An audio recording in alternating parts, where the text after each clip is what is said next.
भूदान।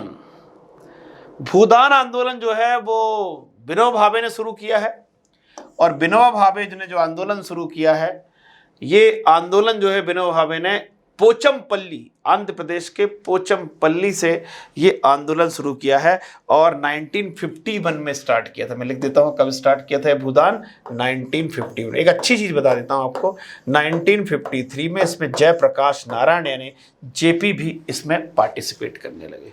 JP Kripalani पता है कांग्रेस के अध्यक्ष रहे, जयप्रकाश नारायण जो है वो इन्होंने जो है 1942 के मूवमेंट में हजारीबाग जेल से को कूद कर भारत छोड़ो आंदोलन का लीडरशिप की इन्होंने, और काफ़ी काम किया। श्री गुरुजी जो है आरएसएस से जुड़े रहे हैं, आरएसएस के संस्थापकों में से थे गुरुजी। चलिए,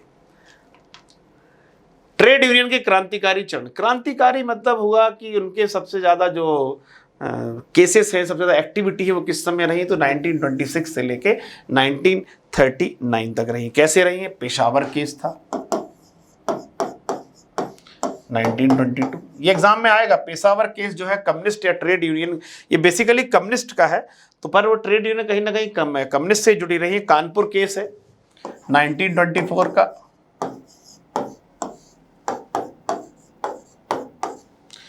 साम्यवादियों के खिलाफ चलाए गए केस हैं, पेशावर है, कानपुर है, मेरठ है। ये किसके खिलाफ है? ट्रेड यूनियन नहीं है, मैं आपको बता रहा हूं किसके खिलाफ है, साम्यवादियों के खिलाफ है। ये मेरठ चलाया गया 1929 में, और 1934 में तो कम्युनिस्ट पार्टी को ही प्रोहिबिटेड कर दिया गया, प्रतिबद्ध कर दिया गया। ठीक है, चलिए। The anarchical revolutionary crime at 1919 को देखिए, इसको बोला जाता है रोलेट एक्ट के नाम से। सिडनी रोलेट जो जज थे, लंदन के हाई कोर्ट के जज थे सिडनी रोलेट, तो इनकी समिति ने एक्ट बनाया था जिसको बिना अपील, बिना दलील, बिना वकील का कहा जाता था।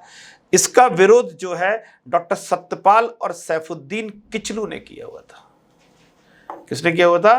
डॉक्टर सत्यपाल और सैफुद्दीन किचलू ने किया था।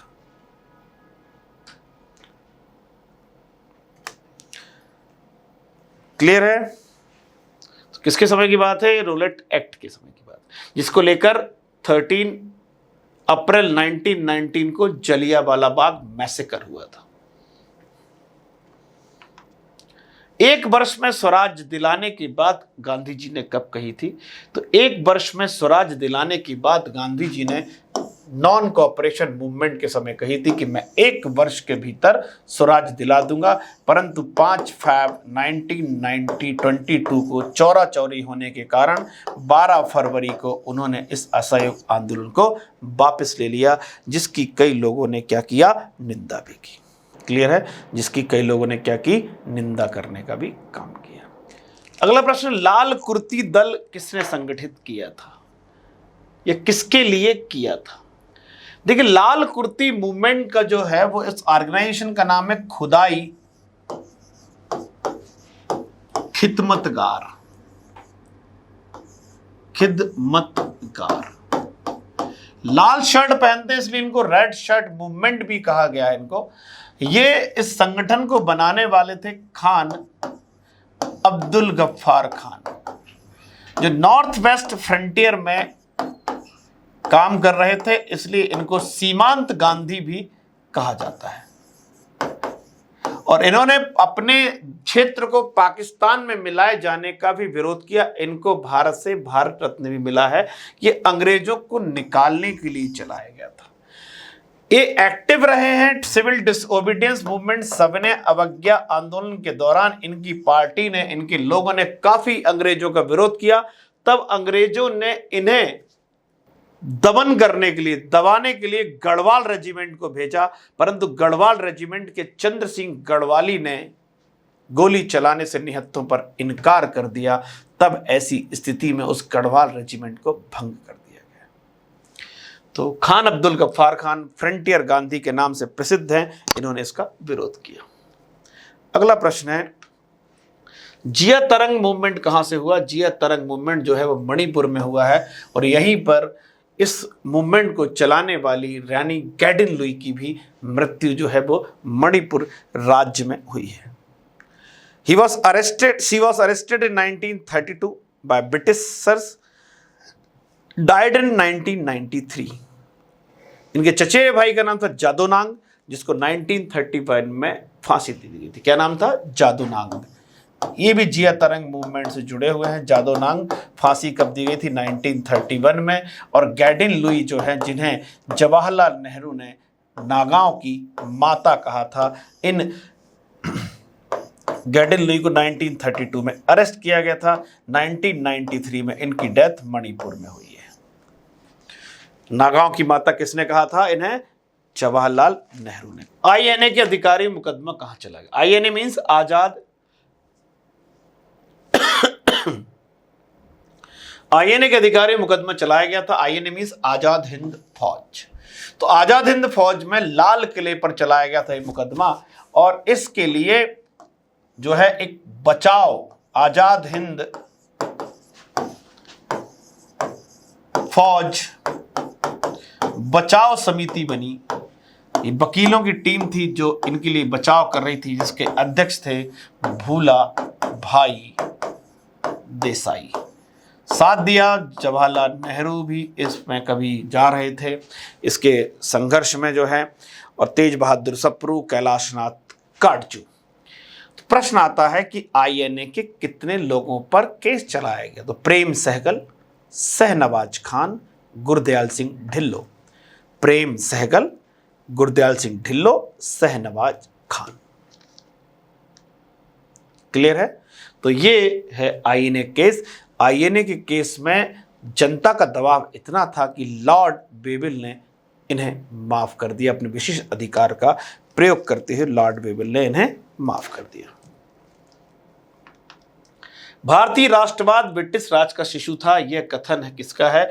यह कथन है आर कोपलैंड का कथन है। आर कोपलैंड का कथन है कि भाई ये किसका है? ये ब्रिटिश राज का है। आरसी मजुमदार वो व्यक्ति हैं जिन्होंने 1857 के रिवोल्ट को कहा था कि ना तो ये पहला है, ना राष्ट्रीय है, ना स्वतंत्रता संग्राम है। ना तो पहला है, ना राष्ट्रीय है, ना स्वतंत्रता संग्राम है। किसने कहा? इन्होंने। पी रॉबर्ट्स ने बुक लिखी है history of India. P Roberts ने बुक लिखी है हिस्ट्री ऑफ इंडिया। अगले प्रश्न में चलते हैं। हमारा अगला प्रश्न है द्वैध शासन। और जब भी द्वैध शासन का क्वेश्चन एग्जाम में आप इंग्लिश जरूर पढ़िए। अगर लिखा हुआ है ड्यूअल एडमिनिस्ट्रेशन, तो ड्यूअल एडमिनिस्ट्रेशन कहां लागू किया गया था? बंगाल में द्वैध शासन, जो कब से कब तक था? 1765 से 1772 तक। किसने लागू किया था? लागू किया था क्लाइव ने। एंड किसने किया था? वॉरेन हेस्टिंग ने। ये वर्ड है डायरकी। डायरकी मींस बात की जा रही है प्रांतों में द्वैध शासन लागू किया गया था 1919 के अधिनियम से। और ये कहां पे लागू किया गया था? प्रोविंस में, प्रांतों में लागू किया गया था। और सेंटर पर, केंद्र में लागू किया गया था 1935 के एक्ट से। यहां खत्म करके यहां लागू किया। तो ये कॉन्सेप्ट दिया था सर लियोनल कर्टियस का, ये कॉन्सेप्ट था।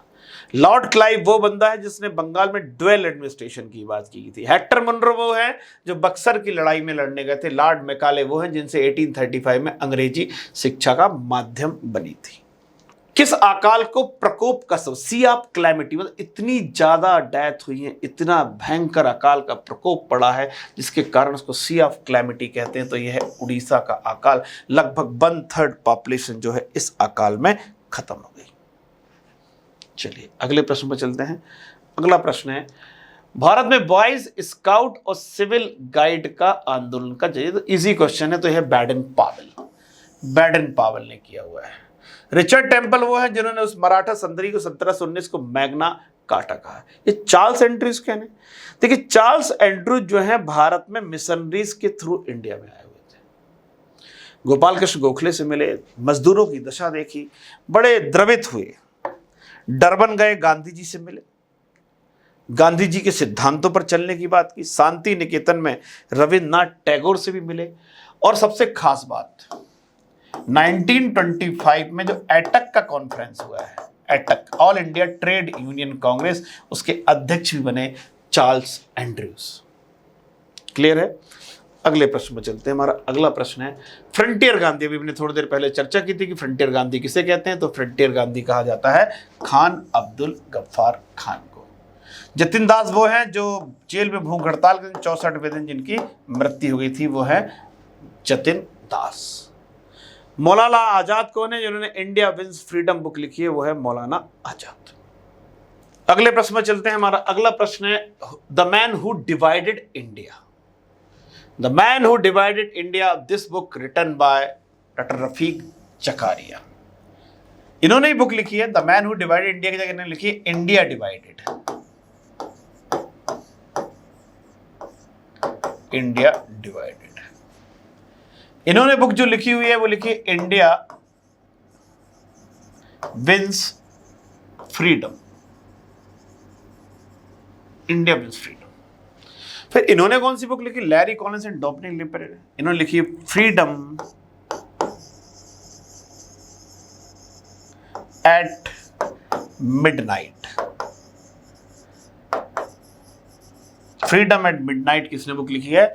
Larry Collins and Dominique Lapierre. एक और बहुत अच्छी किताब है 5 पास्ट मिडनाइट, जो लैरी कॉलिंस ने लिखी है,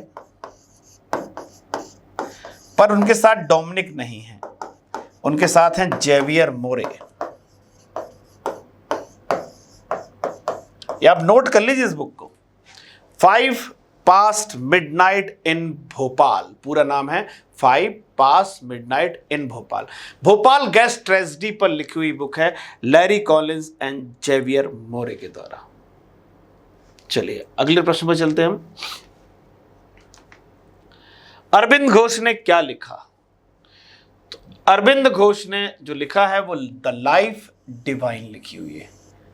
केसरी जो है वो बाल गंगाधर तिलक जी का समाचार पत्र है केसरी, और बाल गंगाधर तिलक ने गीता रहस्य और आर्किटिक होम ऑफ वेदास लिखा हुआ है। आर्किटिक होम ऑफ वेदास लिखा हुआ है। केसरी मराठी में है और मराठा अंग्रेजी में निकाला हुआ है। बापू माय मदर शीर्षक किसने लिखा है? तो यह है मनु बैन गांधी। बहन नहीं है, मनु बैन है, मनु बैन गांधी। इन्होंने लिखा है बापू माय मदर। शीर्षक है इनकी डायरी। 1946 में गांधी जी के साथ जुड़ी, व्यक्तिगत सेक्रेटरी बनी। जब गोडसे ने गांधी जी की हत्या की तो मनु बैन गांधी को अलग किया और फिर गोली मारी थी।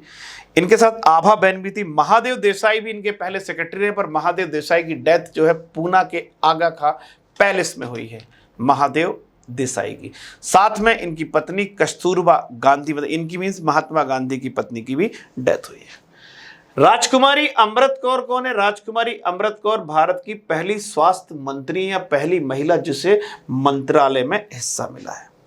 बी आर नंदन ने लिखा है Gandhi and his critics. B R Nandan ने लिखा है Gandhi and his critics. East company के समस्त देखिए, बहुत ध्यान से पढ़ना है इस क्वेश्चन को, है ना। जब भी ऐसा क्वेश्चन है, समस्त व्यापारिक अधिकार, अगर वो बोलता है मोनोपोली तो ट्रेड मोनोपोली कब एंड हुई? वैसे आपको टेंशन लेनी नहीं, 1813 दिया ही नहीं है, इसलिए आंसर होगा 1833। 1833 में क्या हुआ? उसकी ऑल ट्रेड राइट्स चाहिए। तो फिर करेगी क्या कंपनी? EIC क्या करेगी? EIC केवल पॉलिटिकल और एडमिनिस्ट्रेटिव, मतलब राजनीतिक और प्रशासनिक कार्य ही करेगी। उसको ट्रेड करने का राइट जो है 1833 में खत्म हो गया। और 1813 में क्या हुआ? उसकी मोनोपोली एंड हो गई। 1858 में क्या हुआ? 1858 में उसका EIC का शासन ही खत्म हो गया। अब सीधे ब्रिटिश पार्लियामेंट के थ्रू हम हो गए, हम महारानी की प्रजा बन जाएंगे। 1909 में क्या हुआ? सेपरेट इलेक्टोरल फॉर मुस्लिम्स, पृथक निर्वाचन आ जाएगा 1909 के अधिनियम से। अगला प्रश्न है हमारा ऑपरेशन पोलो किससे जुड़ा हुआ है? तो ऑपरेशन पोलो जो है वो हैदराबाद में की गई कार्रवाई से जुड़ा हुआ है। ऑपरेशन पोलो हैदराबाद को मिलाने की कार्रवाई की गई थी। उस समय हैदराबाद जो है देश की सबसे बड़ी रियासत थी। MIM के लोगों ने भारत में मिलने से मना कर दिया था और वहां के अली खान आसफ जाह 7th वहां के शासक थे। अली खान आसफ जाह 7।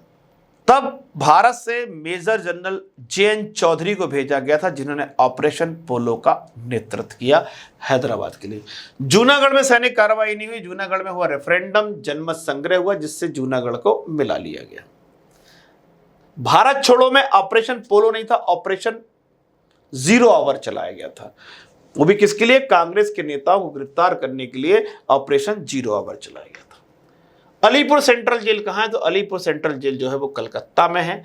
यहाँ पर है अलीपुर सेंट्रल जेल, जहाँ पे बहुत सारे क्रांतिकारी जैसे अरविंद घोष को भी यहाँ गिरफ्तार करके रखा गया था। साम्राज्य कृषि विभाग, इंपीरियल एग्रीकल्चर डिपार्टमेंट जो है वो किसने स्टैब्लिश किया था? लॉर्ड कर्जन के द्वारा स्थापित किया था। लॉर्ड कर्जन ने बहुत सारे काम किए। लॉर्ड कर्जन के समय यूनिवर्सिटी एक्ट आया। लॉर्ड कर्जन ने थॉमस रैली की अध्यक्षता में एक कमीशन बनाया, जिसकी सिफारिशों पर थॉमस रैली एक्ट आने का काम किया। तो लॉर्ड कर्जन जो है फेमस है, वो बंग भंग के लिए जाना जाता है। बंगाल के पार्टीशन करने के लिए जो जाना जाता है वो है लॉर्ड कर्जन। क्लाइव जो है वो इलाहाबाद ट्रीटी है, प्लासी बैटल है। लॉर्ड मेयो अपन ने बात की, सेंट्रलाइजेशन की बात कर रहा है लॉर्ड मेयो। मिंटो 2 हैं, एक मिंटो रणजीत सिंह से संधि कर रहे हैं और एक मिंटो जो है 1909 के एक्ट की बात कर रहे हैं। किसने कहा कि डोडो की भांति साम्राज्यवाद खत्म हो चुका? डोडो क्या है? एक वर्ड है जो मॉरिशस से मिलती है, जो अब नहीं है।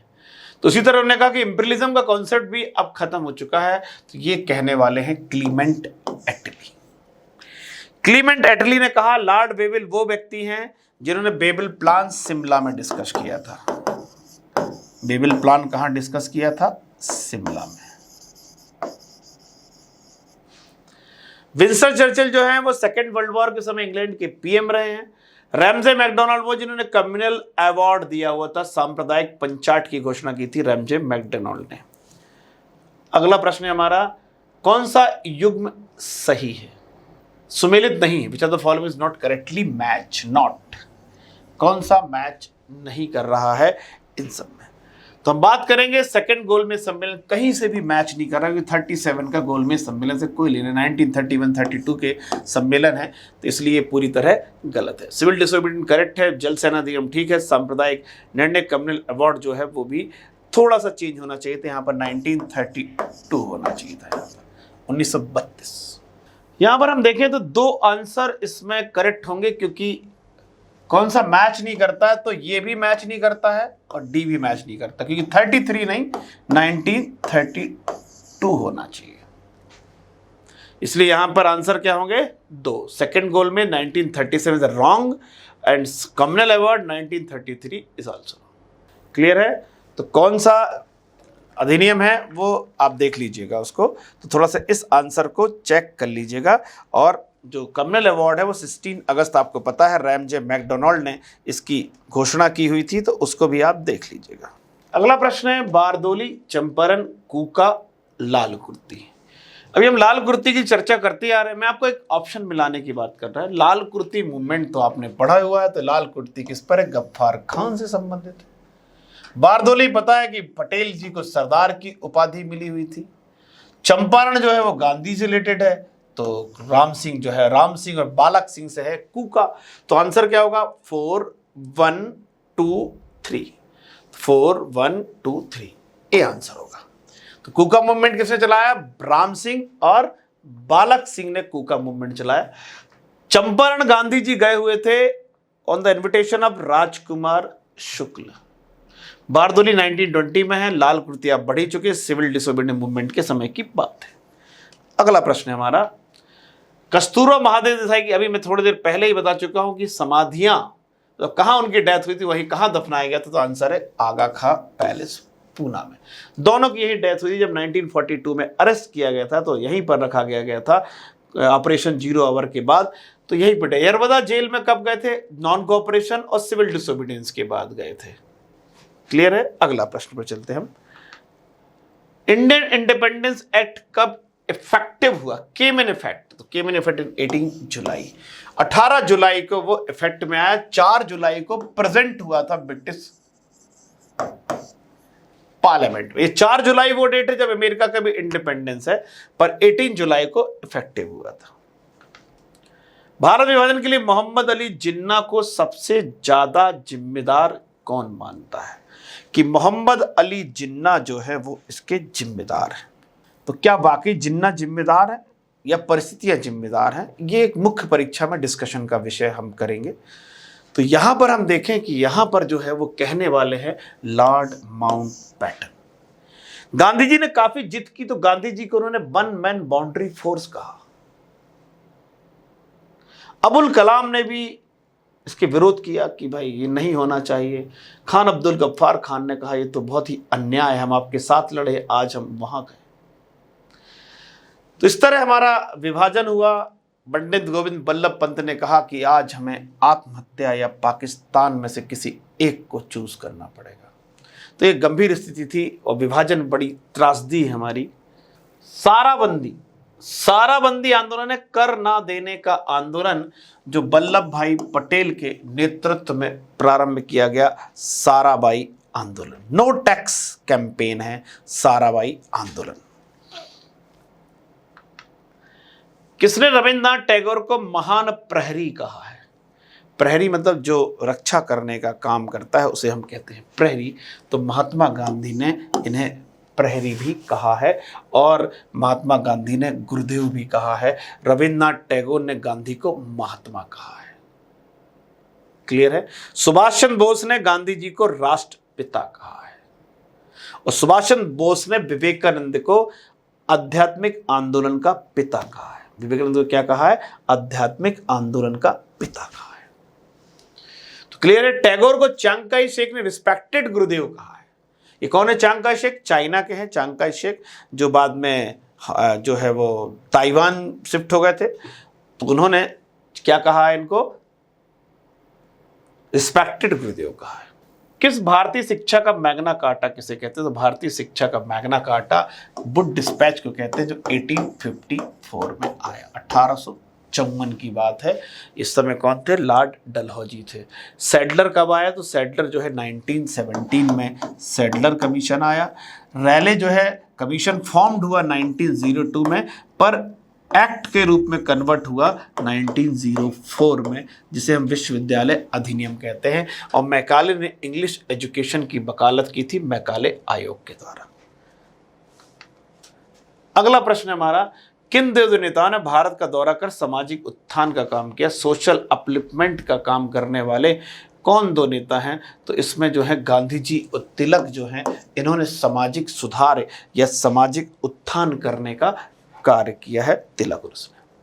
अगला प्रश्न है, न्यू लैंड्स फॉर ओल्ड सर्वहारा मार्ग के साथ संपर्क से बाहर होने के लिए कांग्रेस की आलोचना की गई। Congress was criticised for being out of touch with the proletariat in the Sarvahara class article series New Lens for Old. Who was the author of this article? The author was Arvind Ghosh. A O Hume कौन है? Founder of Congress, also known as the hermit of Shimla. Hermit of Shimla कहते हैं एओ हुम को, जो कांग्रेस के secretary बने हैं। गोपाल कृष्ण गोखले गांधी गुरु हैं और बीजी तिलक जो है जिन्होंने केसरी मराठा लिखा हुआ है और आर्किटेक्ट होमा बेदास और गीता रहस्य पुस्तक लिखी है बीजी तिलक ने। अगले प्रश्न में चलते हैं। हमारा अगला प्रश्न है, ब्रिटिश सरकार भारत विभाजन के लिए उत्तरदायी नहीं है। अच्छा, the government is not responsible for the partition of India. Which government? British government is not. Who told this? Generally कौन कहेगा? सर ब्रिटिशर्स ही कहेंगे।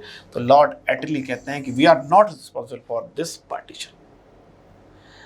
लेकिन अगर हम बात करें तो मिंटो तो 1909 में ही कह चुके थे कि हम एक ऐसे विष का बीज बो रहे हैं जिसकी फसल काटना बड़ा खतरनाक होगा। मतलब ब्रिटिशर्स को पता था वो क्या कर रहे हैं, परंतु उन्हें रूल करने के लिए डिवाइड एंड रूल की पॉलिसी अपनाई। चलिए आगे बढ़ते हैं। नेक्स्ट क्वेश्चन हमारा कालक्रम में डेमोट्रिक मतलब होता है जो ड्रामेटिक है। वैसे वो ड्रामेटिक मतलब जो आप कोई जुलूस प्रदर्शन नुक्कड़ नाटक नहीं करेंगे जिससे अंग्रेजी सरकार का वो हो। तो ये आया था ड्रामेटिक, आया था 1876 में आया था ड्रामेटिक परफॉर्मेंस।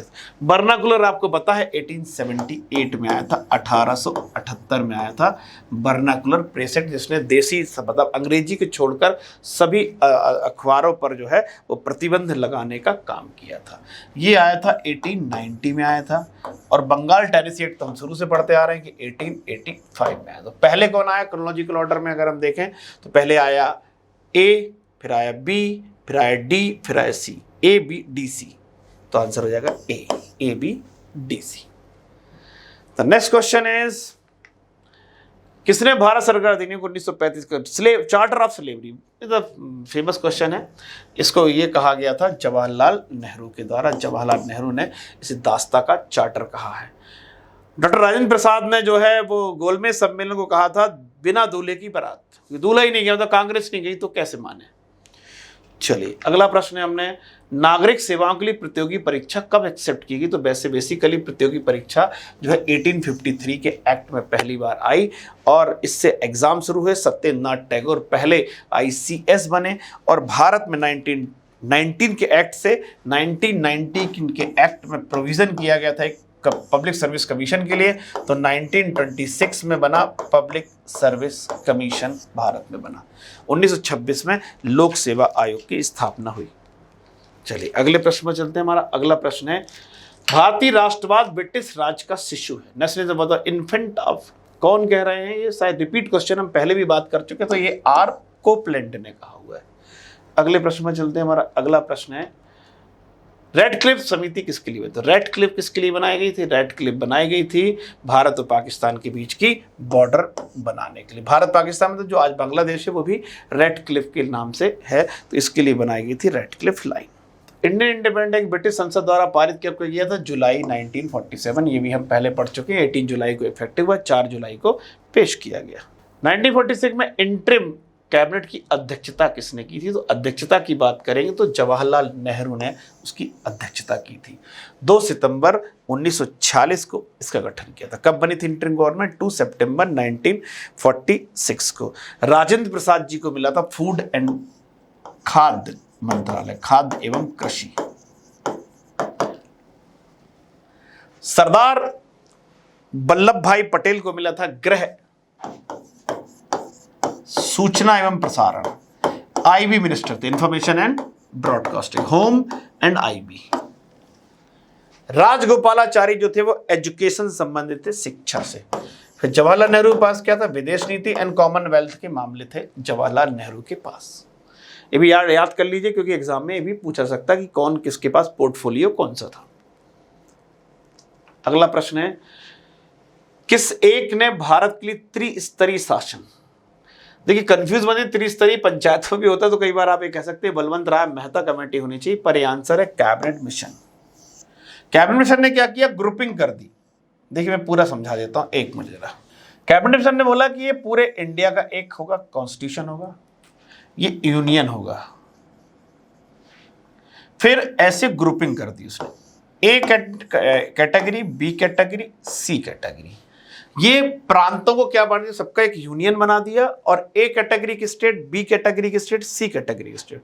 ए कैटेगरी में आपको स्टेट के नाम बता देता हूं, जैसे कि मद्रास है, यूपी है और सेंट्रल प्रोविंस एंड बरार और एटसेट्रा। ये हिंदू मेजोरिटी वाले स्टेट थे। फिर बी में कौन से होंगे? मुस्लिम मेजोरिटी वाले, मुस्लिम मेजोरिटी, जैसे Punjab, north west, frontier, Sindh, ये मुस्लिम मेजोरिटी के, पंजाब, नॉर्थ वेस्ट फ्रंटियर और सिंध। और जहां मिक्स्ड पॉपुलेशन है, हिंदू प्लस मुस्लिम है दोनों, वो है बंगाल और असम। तो पहला टायर क्या हो गया? यूनियन। सेकंड टायर क्या हुआ? ग्रुप। थर्ड टायर क्या हुआ? Each province. हर प्रांत का अपना अलग, तो एक प्रांत हो गया, फिर उनका ग्रुप हो गया, फिर उनका यूनियन हो गया, 3 कैटेगरी हो गई। इसलिए इसको कहा गया कि त्रिस्तरीय, केंद्रीय, प्रांतीय, समूह। क्लियर है? तो 3 पार्ट में डिवाइड करने की बात की, लेकिन मुस्लिम लीग उसको मना कर दिया और कांग्रेस ने मना कर दी। उसमें प्रावधान था अगर कोई ग्रुप अलग होना चाहे तो यूनियन से अलग हो सकता है, इसलिए कांग्रेस ने कहा तो पाकिस्तान बन जाएगा। और जिन्ना ने कहा इसमें पाकिस्तान ही कहाँ है, इसमें तो पाकिस्तान ही नहीं है, इसलिए जिन्ना ने कहा लड़कर लेंगे पाकिस्तान, और 16 अगस्त 1946, 16 अगस्त 1940 डायरेक्ट एक्शन डे मनाया गया। और तब बंगाल में खुलकर दंगे हुए, सोहरावर्दी की सरकार थी वहां पर, और यहां पर फिर दंगों का दौर जो है वो प्रारंभ हो गया। चलिए अगले बात करते हैं हम। 1945 में आजाद फौज की ओर से लाल किले मुकदमे पैरवी कर रहे वकीलों की अध्यक्षता किसने की, इस पर हम चर्चा कर चुके हैं। इस पर अध्यक्षता करने वाले हैं वो वकील जो भूल रहे हैं, मतलब भूला भाई देसाई, इन्होंने इसकी अध्यक्षता की है। ये सारे लोग उसके मेंबर थे, ये लोग भी जाते थे, कैलाश नाथ काटजू, सर तेज बहादुर सप्रू और जवाहरलाल नेहरू। आजाद हिंद फौज सरकार के निर्माण की घोषणा कब की, कब उन्होंने सरकार की बात की कि हम एक सरकार बना रहे हैं, ये बात की थी 21 अक्टूबर 1943 में। सुभाष चंद्र बोस ने सरकार बनाई और कहा कि अगर हम देश जीत लेंगे तो हमारी ये सरकार वहां पर शासन करेगी। सुभाष चंद्र बोस के पास थे विदेश, डिफेंस, पीएम भी थे वो। लक्ष्मी सहगल जो थी वो वुमेन्स मैटर्स की, महिला मामलों की मुखिया थी। ऐसे अय्यर सूचना प्रसारण थे। मिस्टर चटर्जी फाइनेंस डिपार्टमेंट देखते थे, वित्त मंत्रालय। 9 देशों ने मान्यता दी थी, इटली भी था, कंबोडिया भी था, जापान भी था। इन 9 देशों ने इस सरकार को, बड़ी उपलब्धि थी सुभाष चंद्र बोस की। कलकत्ता में नजरबंद, वहां से भागे पेशावर, पेशावर से काबुल, अपना नाम जियाउद्दीन अहमद रखा ट्रेन में बैठते समय। जब वो पासपोर्ट बनवाए तो ऑरलैंडो मेसोट्टा के नाम से पासपोर्ट बनवाया उन्होंने। कितने एक आप उपलब्धियां देखिए, एक ऐसा व्यक्ति जो विश्व संपर्क से, वैश्विक संपर्क से देश को आजाद करना चाहता, सशस्त्र संघर्ष करना चाहता है। और कैप्टन जो मोहन सिंह और जापानी मेजर फूजीहारा, उसके द्वारा जो तैयार की गई छोटी सेना है, उसको एक आजाद हिंद फौज में कन्वर्ट करना चाहता है। अगले प्रश्न में चलते हैं हम। INA was a brain child of, brain child मतलब किसने इसकी योजना बनाई, किसने इसके बारे में पहले सोचा। तो सबसे पहले हम बात करेंगे ज्ञानी प्रीतम सिंह जी ने इसके बारे में विचार किया। तो एक तो सही है, एक किस किस में आया है, एक इसमें आया है, एक इसमें आया है, एक इसमें आया है। तो क्या 2 सही है? 2 हो सकता है, पर मोहन सिंह बाद में जुड़े हैं। वास्तव में मेजर आईबी फूजीहारा है, उन दोनों का था। तो आंसर होगा 1 और 4, मेजर फूजीहारा के उससे होगा। चलिए अगले प्रश्न में चलते हैं हमारा। अमेरिकी पत्रकार जो महात्मा गांधी के भारत छोड़ो आंदोलन के दौरान उनके साथ थे, उनका नाम क्या था? देखिए, लुई फिशर की बुक है अ वीक विथ गांधी।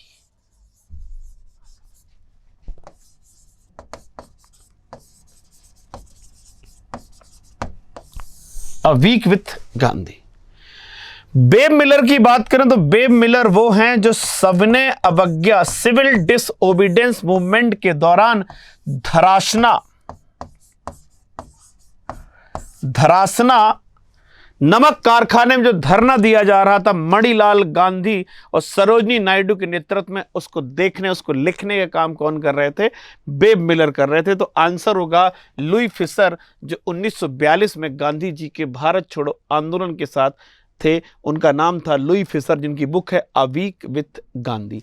एक और हैं फ्रैंक मॉरिस, कभी एग्जाम में आ सकता है फ्रैंक मॉरिस। फ्रैंक मॉरिस कौन है? फ्रैंक मॉरिस ने उल्लेख किया है जब Gandhi ji second round table conference में पार्टिसिपेट करने लंदन गए, तो जब सेंट जेम्स पैलेस पर वो चढ़ रहे थे, तो उस दृश्य का वर्णन किसने किया है? फ्रैंक मॉरिस ने उस दृश्य का वर्णन किया है। अगले प्रश्न में चलते हैं। हमारा अगला प्रश्न है, द नेक्स्ट क्वेश्चन इज, हम भारत को या तो आजाद करेंगे या आजादी के प्रयास में दिवंगत हो जाएंगे। We will either liberate India or die in the pursuit of independence connected to।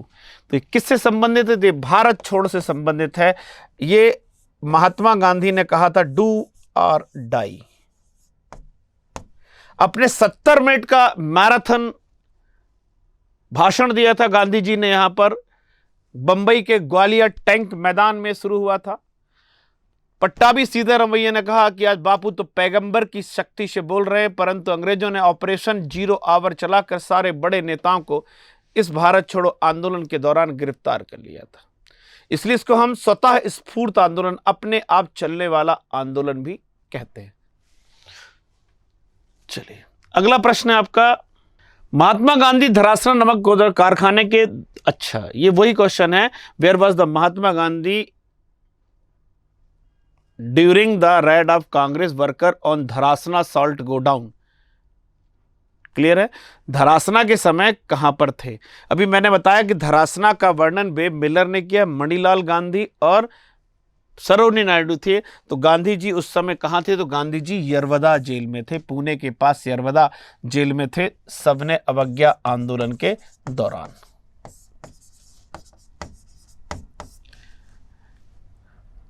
Clear है, तो साबरमती जेल में आगा खां पैलेस में कब थे गांधी जी, जब भारत छोड़ो मूवमेंट था। भारत छोड़ो मूवमेंट यानी क्विट इंडिया मूवमेंट के समय जब अरेस्ट हुए थे गांधी जी, तब वो पूना के आगा खां पैलेस में रखे गए थे। अहमदनगर फोर्ट में जवाहरलाल नेहरू को रखा गया था भारत छोड़ो आंदोलन के दौरान। सेंट्रल लेजिस्लेटिव असेंबली का पहला भारतीय अध्यक्ष, तो हरि सिंह गौर ऐसे हैं जिन्होंने भारत में सागर में एक विश्वविद्यालय स्वयं के पैसे से इसका निर्माण किया। आंसर है विट्ठल भाई पटेल, जो पहले भारतीय स्पीकर बने, जो स्वराज्य पार्टी के थे। स्वराज्य पार्टी के ने पहली बार केंद्रीय विधानसभा में, जिसको हम लोकसभा कहते हैं, उसमें विट्ठल भाई पटेल को बनवाया। लेकिन कभी आ जाए कि फर्स्ट स्पीकर कौन है, पहले कौन थे, ये तो फर्स्ट इंडियन हुए ना, तो पहले कौन थे, तो पहले थे फ्रेडरिक वाइट। फ्रेडरिक वाइट जो हैं वो पहले थे। फ्रेडरिक वाइट पहले स्पीकर थे, पर पहले इंडियन थे विट्ठल भाई पटेल। कौन सा मैच नहीं करता है, 1885 कांग्रेस की स्थापना बिल्कुल करेक्ट है, बंग भंग भी ठीक है, माल्य मिंटो भी ठीक है, 1930 बिल्कुल रॉन्ग है, इसकी जगह होना चाहिए था 1920 असहयोग आंदोलन, तो ये बिल्कुल गलत हो गया, non cooperation movement. Azad Hind फौज का प्रधान कार्यालय, हेड ऑफिस कहां था, तो टोक्यो था, रंगून था, बर्लिन, तो आंसर होगा रंगून था। हेड ऑफिस कहां पर था इनका, रंगून था। चलिए, किस क्षेत्र में राहुल सांकृत्यायन असहयोग आंदोलन के दौरान सक्रिय थे।